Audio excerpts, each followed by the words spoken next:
같다라고 볼 수가 있습니다. 자, 그럼 이렇게 해서 네오다다이즘에 대한 이야기를 마무리하고 이번에는 본격적으로 팝 아트에 대한 이야기 시작해 보도록 하겠습니다. 자, 팝아트 작품을 살펴보기 앞서서 먼저 그 용어의 기원부터 몇몇 기본적인 사항을 좀 짚고 넘어갈 필요가 있는데요.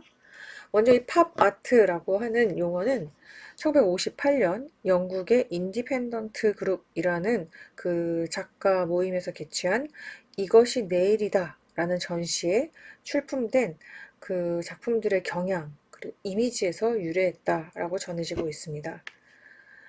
그리고 이 팝아트라고 하는 그 이름 혹은 용어를 최초로 사용한 사람은 바로 엘러웨이라는 사람이고요. 이걸 갖다가 이제 좀 굳힌 사람들, 한마디로 팝아트라는 그 용어 자체를 오늘날 하나의 예술 경향으로 자리매김하게 만든 사람들이 바로 뭐 아까 얘기했던 레오 카스틸리를 비롯한 뭐 앨런 스톤이라든지 헨리 겔드젤러 같은 사람이다라고 할 수가 있습니다. 그래서 팝아트의 특징은 아까 우리가 네오다다이즘에서도 이런 경향이 있다. 그리고 나중에 팝아트에서 본격화된다라고 했죠. 소비사회의 명과 암. 한마디로 소비문화 또는 대중문화에 대한 찬미, 또 반대적인 조롱의 시선, 이런 것들이 공존하는 게 바로 이 팝아트다라고 할 수가 있습니다. 그래서 팝아트 역시 네오다다이즘처럼 추상주의 혹은 추상표현주의에 대한 거부로부터 시작이 됐고요.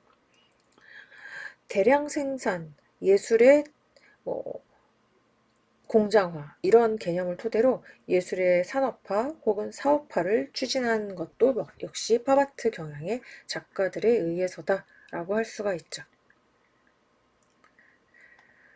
자, 우리가 여기에서 보면은 범상치 않은 그림 두 개를 볼 수가 있습니다. 화면에 담겨 있는 두 개의 작품은 그림에 묘사되어 있는 그런 형태도 상당히 남다르지만 제목이 더 남다르죠. 자, 왼쪽에 있는 그림 같은 경우에는 에두아르도 파울리치라는 작가가 그린 나는 부자들의 놀이개였어요. 제목이 너무 세요.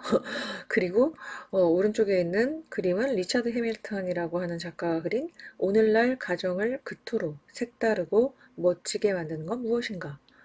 여기도 제목이 만만치 않죠? 자, 그럼 이 두 작품에 대해서 좀 더 세밀하게 알아보도록 하겠습니다. 자, 먼저 왼쪽에 있는 작품 한번 볼까요? 이 에드와르도 파울리치의 그림, 정확히 말하면 그 꼴라주라고 볼 수가 있는데요. 방금 이야기한 것처럼 작품의 제목부터 상당히 자극적입니다. 자, 보통 팝아트라고 하면은 일반인들은 이게 미국의 전유물이고 팝아트의 시작이 미국이다라고 알고 있지만 실제로 미국에서 그 제스퍼 존스와 앤디 워홀 등을 중심으로 팝아트가 시작된 건 1960년대부터고요. 그리고 그 이전에 이미 영국에서 1940년대 말에서 50년대에 이르기까지 팝아트의 전조 현상으로서 소위 이제 브리티시 팝이라고 하는 것이 유행하고 있었습니다. 한마디로 팝아트의 영국 버전이다 라고 볼 수가 있겠죠. 이 에드워드 파울리치의 작품은 미군으로부터 건네받은 그 패션 잡지에서 파울리치가 직접 그 오려붙인 사진으로 완성된 작품이다라고 할 수가 있고요. 그렇게 오려붙인 여러 가지 이미지들을 어울리게 배치한 일종의 콜라주 형식으로 완성된 작품이다라고 할 수가 있어요. 이러한 콜라주 방식으로 제작된 작품들은 첫눈에 봤을 때는 상당히 무의미한 것들이 나열되어 있거나 혹은 좀 산만하게 보일 수도 있는데 작가는 이렇게 관련 없어 보이거나 그냥 이렇게 좀 산만하게 늘어서 있는 것 같은 이런 이미지들이 결국은 하나의 의미, 하나의 이미지로 수렴될 수 있도록 나름대로 이제 의도를 가지고 이런 이미지 파편을 나열하거나 혹은 이제 붙여놓게 됩니다. 자, 실제로 그 에드와르드 파울리지 역시 어떤 오브제든지 그것은 복합적인 연상작용을 촉발시키는 하나의 이미지이기 때문에 가치가 있다. 말 그대로 이런 콜라주화된 대상들은 그게 복합적인 연상작용을 촉발시킨다. 예, 그래서 가치가 있다라는 거죠. 자, 그러면 이 작품에 어떤 파편들이 어떤 의미를 형성하고 있는지 좀 더 자세히 살펴보도록 할까요? 자, 작품 중앙에는 마치 자신의 작품 제목에 사용된 그 부자들의 놀이개라는 걸 대놓고 드러내는 듯한 포즈를 취한 한 여성이 밖을 향해서 미소를 보내고 있습니다. 그러니까 화면 밖을 향한 이 여성의 미소, 그리고 노출의 정도는 좀 덜하지만 어쨌든 그 거의 전신의 2분의 1 정도는 노출되어 있는 이 여성의 모습을 지켜보고 있으면은 마치 20세기 올랭피아 혹은 풀바디의 점십 속에 있는 여주인공을 보는 듯한 기분이 듭니다. 하지만 이 에두아르도 파울리치의 그림에서 우리가 예전에 마네의 그림에서 느꼈던 그런 불편한 시각이 이 그림에선 상대적으로 그렇게 크게 느껴지진 않아요. 그 이유가 뭘까요? 자, 그건 바로 그 성의 상품화가 대중문화의 일환으로 받아들여졌고, 독자, 그러니까 즉, 이 작품을 보는 관객들 역시 이런 문화를 자연스럽게 받아들이는 수준에 이르렀다라는 걸 간접적으로 의미한다고 볼 수가 있겠죠. 물론 지금도 여전히 성을 상품화시키거나 혹은 인간이라는 존재 자체를 상품화하는 거에 대해선 대부분 많은 사람들이 부정적인 시각을 이제 가지고 바라봅니다. 하지만 그럼에도 불구하고 그 영화 스크린, TV 혹은 그 단발성 광고들을 통해서 일반인의 일상에도 성의 상품화가 이미 깊숙하게 파고든 상태고, 이제는 웬만한 자극적인 소재가 아니면 사람들이 눈을 동그랗게 뜨지 않을 정도로 우리는 지금 상당히 자극에 무디어진 상태다라고 할 수가 있죠.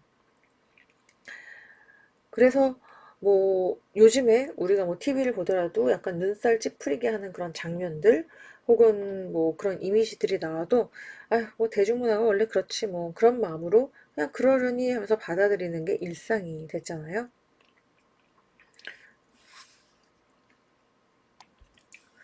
흔히 우리가 막장 드라마라고 하는 드라마를 볼 때 욕하면서도 궁금해하고, 그다음에 또 막장 드라마의 그 요소, 필수 요소라고도 할 수 있는 뭐 기억 상실, 뭐 불륜, 그다음에 뭐 진짜와 가짜의 뒤바뀜, 뭐 내지는 뭐 고아가 된 주인공이 나중에 뭐 회장의 딸로 밝혀진다든지 뭐 이런 것들, 이젠 정말 뻔한 클리셰지만 아주 이제는 너무 자연스러워서 그냥 심지어 그 우리가 아 뭐 저거 다음에 이제 이렇게 되겠지 예측할 정도까지 이르렀지만, 여전히 그런 뻔한 요소가 나올 줄 알고 미리 욕하고 난리를 치다가도 결국엔 또 궁금해서 보고 즐기는 그런 형태가 이제 좀 반복되고 있잖아요.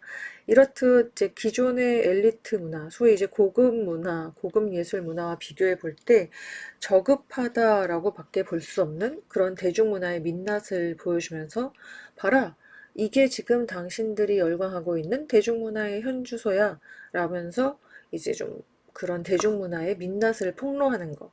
이런 게 어쩌면 에두아르도 파울리치를 비롯한 브리티시 팝 작가들의 목표였다라고도 할 수가 있습니다.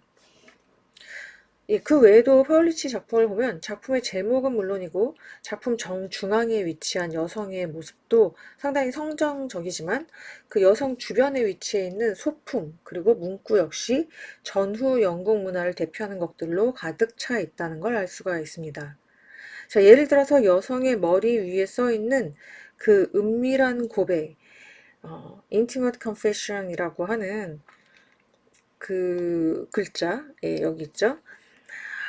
이건 역시 그 대중문화에 관한 고백 아닌 고백, 혹은 오히려 그 고발에 가까운 상징에 대한 제목처럼 보여지기도 합니다. 그리고 그 아래쪽에는 총을 든 남자의 손과 그 남자의 손에 쥐어진 권총에서 발사된 총성이 그 연기와 함께 팝이라는 단어로 시각화되어 있습니다. 여기서 이제 팝은 뱅을 대체하는 그런 이제 뭐 의성어라고 할 수가 있는데요. 그 순수 미술에서 팝이란 단어를 최초로 사용했던 사람이 바로 이 파울리치입니다. 물론 이제 팝 아트라고 하는 것은 앞서 살펴본 것처럼 엘러웨이라는 사람이 이제 공식화했다라고 했었죠. 그리고 미국 문화에 대한 어떤 동경, 애정을 표현하기로도 하듯이 작품 하단에는 그 코카콜라가 트레이드마크 같은 그 레드 라벨의 뚜껑과 함께 그려져 있고요. 결국 이 코카콜라는 미국 팝아트의 대명사인 앤디 워홀을 비롯해서 다양한 팝아트 작가들이 즐겨 그리는 소재로 등장하게 됩니다. 그리고 이 팝이라는 단어 옆에는 마치 이 그림이 진짜 현실의 반영이라는 걸 대놓고 암시하듯이 트루 스토리라는 단어가 오려진 채로 붙여 있는 걸 알 수가 있습니다. 그리고 그 아래쪽에는 마치 이 작품의 제목 나는 부자들의 놀이개였어요 라는 걸 동어 반복이라도 하듯이 예전 애인, 내가 고백하건대, 만일 이것이 죄라면 이런 식의 여러 가지 조금 좀 뻔한 어, 통속 가요라고 해야 되나요? 그런 이제 가요에 들어갈 만한 그런 이제 노래 가사가 나열돼 있다라고 볼 수가 있고요. 그리고 그 노래 가사 아래쪽에는 여기 지금 표시가 원래 돼야 되는데 예, 여기 있죠. 노래 가사 아래쪽에는 여기 이제 리얼 골드라고 해가지고 그 당시 유행하던 사과 주스 상표죠. 그걸 또 이제 딱 그려놨어요. 그래서 어떻게 보면은 이렇게 여기저기 아무 의미 없이 아무 어떤 결속력 없이 늘어서 있는 것 같은 이런 이미지들이 하나로 이제 다 합쳐보면은 좀 저속해 보이는 것들의 연속체로 보이지만은 현재 대중이 열광하고 있는 게 바로 이런 것들이다. 그리고 과거의 고상한 예술을 즐기던 소비자는 이제 존재하지 않는다. 현대의 대중이 열광하는 건 바로 이런 예술이다. 이런 대중문화이다. 이런 걸 역설적으로 폭로하기 위한 치밀한 구성이다. 라고도 볼 수가 있겠죠.